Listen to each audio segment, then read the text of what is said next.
गुरुर्ब्रह्मा गुरुर्विष्णु गुरुर्देव महेश्वर गुरुरेव परम ब्रह्म तस्मै श्री गुरवे नमः। আমার গুরুই সেই সচ্চিদানন্দ ব্রহ্ম রামকৃষ্ণ সঙ্গে আমরা তাকে শ্রীরামকৃষ্ণের মূর্তি বলেই ভাবি। এবং এই দিনটি বেছে নেওয়া হয়েছে ব্যাস পূর্ণিমার একটি বিশেষ কারণে, কারণ ব্যাসদেব আমাদের ওই রকম অজ্ঞান থেকে আলোতে যাওয়ার পথ দেখিয়েছেন। বিশেষ করে তিনি ভাগবত পুরাণ আদি রচনা করেছেন, ব্রহ্মসূত্র রচনা করেছেন, আর এই আদি শঙ্করাচার্যকে তিনি অনুপ্রেরণা দিয়েছেন। তাঁর আয়ুষ্কাল ছিল 8 বছর। তারপরে তিনি গুরুগৃহে গেলেন, মহাদেবের সাক্ষাৎ হলো বারাণসীতে, তিনি 8 বৎসর আয়ুষ্কাল বাড়িয়ে দিলেন, 16 হলো। তারপরে সেই সময়ে তার সাথে দেখা হলো এক বৃদ্ধ সারা দিন ধরে কয়েকটা দিন উদয়াস্ত তিনি ওই ব্রহ্মসূত্রের ভাষ্যের উপরে তিনি তর্ক করছেন। কেউ কাউকে পরাজিত করতে পারছেন না। সকলের মনে হলো ইনি এই বৃদ্ধ কে? পরে জানা গেল এই বৃদ্ধই স্বয়ং ব্যাসদেব। ব্যাসদেব শঙ্করকে বললেন, দেখো, অদ্বৈত নিজে জানলে হবে না, এই অদ্বৈত তত্ত্ব বা বেদান্ত তত্ত্ব প্রচার করতে হবে। সেই জন্যই তুমি এসেছো। তোমার আয়ুষ্কাল আরও 16 বছর বাড়িয়ে দেওয়া হলো। তিনি বর দিলেন। শঙ্কর 8, 8, 16 মোট 32 বছর জীবিত ছিলেন। এবং ওই যেমন তার গুরু ছিলেন গৌড়পাদ, নর্মদার তীরে অপেক্ষা করেছিলেন তার জন্যে সহস্র বৎসর, তেমনি তিনি ব্যাসদেবকেও গুরুর মতো গ্রহণ করেছিলেন। ব্যাসদেবের আদেশেই ভাষ্যাদির রচনা করেছিলেন। এবং তিনি বাকি জীবনটা ওই আরও 16 বৎসর ভারতবর্ষের বিভিন্ন প্রান্তে গিয়ে ওই কর্মবাদ যাদের ছিল বা অন্য ধর্মের অদ্বৈত তত্ত্ব যারা বিশ্বাস করতেন না, তাদের তর্কে পরাজিত করে স্বধর্মে এনেছিলেন। এর জন্যও কন্ট্রিবিউশন ব্যাসদেবের। তা আমরা ব্যাসদেবের জন্মদিনটি সেই জন্যে সকলের সাথে ম্যাচ করবে, সকলের সাথেই মনে লাগবে সকলের, সেই জন্যেই ব্যাসদেবকে আমরা মেনে নিলাম এবং ব্যাসদেবের জন্মদিনটিতেই গুরু পূর্ণিমা পালন করছি। অনেক রাজ্যে, নেপালের মতো দেশে, সেখানে গুরু পূর্ণিমার দিন শিক্ষকদের পুজো করা হয়। কারণ শিক্ষকরাও, যারা শিক্ষক তারাও দেবতা। আমরা বেদে পড়েছি সমাবর্তন উৎসবের দিন গুরু বলতেন আচার্য দেবো ভব। এই আচার্য, এই যে অপরাবিদ্যারও যারা আচার্য, স্কুলের কলেজের শিক্ষক শিক্ষিকা, তাঁদেরও দেবতা বলা হয়েছে। সেই দেবতাদের পুজো করা হয় ওই দিনটিতে। আমরা পশ্চিমবঙ্গে শিক্ষক দিবসে সর্বপল্লী রাধাকৃষ্ণনের জন্মদিনটি শিক্ষক দিবস পালন করি। আর নেপালে আমি গিয়েছি, সেখানে ওই দিনটিতে গুরু পূজা হয়, মানে শিক্ষকদের পূজা হয়। এরকমভাবে বিভিন্ন দেশে বিভিন্ন জায়গায় এই গুরু পূর্ণিমাটি পালিত হয়। আমাদের যেখানে বিদেশে সেন্টার আছে, সেখানেও গুরু পূর্ণিমার দিনে উৎসব হবে, পুজো হবে এবং একত্রে সব গুরুদের বন্দনা হবে। সকাল থেকে রাত্রি পর্যন্ত নানা অনুষ্ঠান হয় এবং আমরা এই গুরুদেবদের পুজো করি। এবং গুরু পূজাতে মনুষ্য জীবনটি সার্থক হয়। গুরু যে মন্ত্র দিয়েছেন, সেই মন্ত্র আমরা ব্যাকুলতার সাথে জপ করে সাধন করে মুক্তির পথে এগিয়ে যাই। গুরু যে মন্ত্র দেন, তার ফলে কি হয়, শারদানন্দজি বলেছেন, এই গুরুর কাছে তো আমরা মন্ত্রলাভ করব, মন্ত্রলাভ করে ঈশ্বরের পথে যাব। বলছেন দিয়াতে বিমলম জ্ঞানম ক্ষীয়তে পশুবাসনা বা কর্মবাসনা। স্বচ্ছ জ্ঞান, বিমল জ্ঞান লাভ হয় ওই মন্ত্র সাধনের দ্বারা। এবং যে আমাদের মনের যে জাগতিক বাসনাগুলি, সেগুলি ক্ষয়প্রাপ্ত হয়, আমরা নির্বাসনা লাভ করি।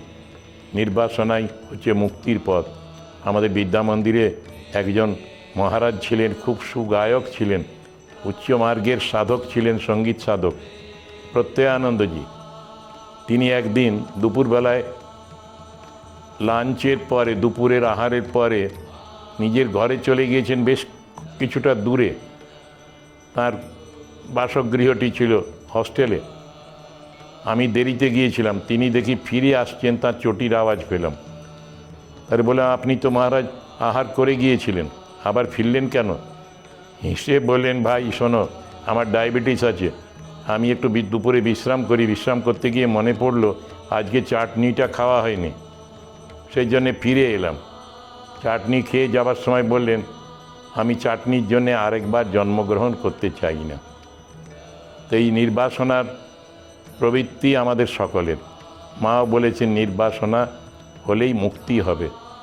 তো এই শারদানন্দজি বললেন, ওই দীক্ষা যে গুরুরা দেন তার ফল হলো স্বচ্ছ জ্ঞান, ঈশ্বর সত্য, বাকি সব ওই অনিত্য, অল্প দিনের জন্যে।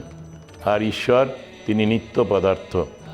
আর এই বিমল জ্ঞান, নিত্যানিত্য বস্তু বিবেক এবং সৎ জ্ঞান, সৎ বিষয়ের জ্ঞান হয়, বস্তু জ্ঞান হয়, অবস্তু অজ্ঞান সেইটি বোঝা যায় দীক্ষার মন্ত্র জপ করলে, এবং ওই বাসনাগুলি ক্ষয় হয়।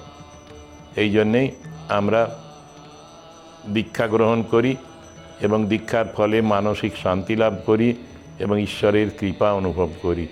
গুরু পূজা বা গুরু ভক্তি ছাড়া আসলে আমাদের চলারও পথটা মসৃণ হয় না, এবং যে জন্যে আমরা মন্ত্র দীক্ষা নিই সেটাও হয় না। বলা হয়েছে গুরুর পদটি, চরণটি হচ্ছে স্বর্গের মতো বা বারাণসীর মতো। গুরুর চরণ ধোয়ার জল সেইটিও অমৃত রূপ। গুরুর চরণে বসে ওই গুরু পাদোদক পান করাও আমাদের ধর্ম ছিল, নির্দেশ ছিল। এইগুলি আমাদের অনেক শাস্ত্রে রয়েছে, গুরু গীতাতেও রয়েছে। গুরুর চরণই হচ্ছে স্বর্গ বা কাশী, আর গুরুর পাদোদকই হলো অমৃত। এইভাবেই আমরা গুরু পূর্ণিমার দিন অনেক ভক্তরা প্রশ্ন করেন কি করব। আমরা বলি, দেখো তোমরা গুরুর কাছে মন্ত্র পেয়েছো, সেই গুরুকে ব্যাস পূর্ণিমার দিনই স্মরণ করো এবং তার দেওয়া যে মন্ত্র সেইটি একটু বেশি সময় ধরে জপ করবে। কারণ আমরা তো প্রত্যেক দিন বেশি সময় পাই না, কিন্তু এই দিনটিতে একটু অধিক মন্ত্র জপ এবং তার নির্দেশাবলী আরও যে জীবন সম্বন্ধে তিনি বলেন সেইগুলি পালন করব। গুরু সেবা, গুরু পূজা সবথেকে বেশি হয় গুরুর নির্দেশ মতো জীবন যাপন করলে, অর্থাৎ অধিক মন্ত্র জপ এবং ইষ্টমূর্তির ধ্যানের ফলে। এইভাবেই আমাদের গুরুরা আমাদের যুগ ধরে পরিচালিত করছেন। আমরা রামকৃষ্ণ বিবেকানন্দ সাহিত্য পড়লে, কথামৃত পড়লে, স্বামীজির কথা পড়লে, গুরুতত্ত্ব, গুরুগীতা একটি ছোট্ট বই আছে আমাদের উদ্বোধন প্রকাশিত, সেইটিও একটু পাঠ করলে আমরা বুঝতে পারি গুরুর কি তাৎপর্য বা গুরু লাভ করলে কি হয়। আজকের দিনে এটি স্মরণ করি, আর জগতের সব গুরু, সব আচার্য তাদের স্মরণ করি। আমরা যে দীক্ষার্থীরা দীক্ষা গ্রহণ করেন তাদের বলা হয় একটি ওই জপ ধ্যান করার আগে, জগতে অনেক ধর্মমত আছে, সব ধর্মমত যারা প্রতিষ্ঠা করেছেন তাদের সেই ধর্মের যারা আচার্য তাদেরও আমরা স্মরণ করি, প্রণাম করি এবং তাদেরও আশীর্বাদ ভিক্ষা করি। সব দেবদেবী যত আছেন ওই মঠ মন্দিরে সকলকে শ্রদ্ধা করি। গুরু পূর্ণিমায় এইভাবেই আমরা সৎ ভাবনার মধ্যে দিয়ে সকাল থেকে সন্ধে কাটাই। আশ্রমগুলিতেও নানা উৎসব হয়, তাতেও ভক্তরা উপস্থিত থাকেন, পুজো দর্শন করেন, হোম দর্শন করেন, প্রসাদ গ্রহণ করেন। এইভাবেই শান্তিতে তারা এই দিনটি কাটান। সংসারে খুবই দুঃখ, অশান্তি, এর থেকে উত্তরণের একটি পথ উপনিষদে যেমন আছে, আমি জেনেছি তাকে, তিনি অন্ধকারের পরে জ্যোতির্ময়, তাকে জেনেই মৃত্যুকে অতিক্রম করা যায়, মৃত্যুকে জয় করার আর অন্য কোনো পথ নেই। বেদাহমেতম পুরুষম মহান্তম আদিত্যবর্ণম তমস পরস্তাৎ তমেব বেদিত্বা অতিমৃত্যুমেতি নান্যপন্থা বিদ্যতে অয়নায়। ওম শান্তি শান্তি শান্তি।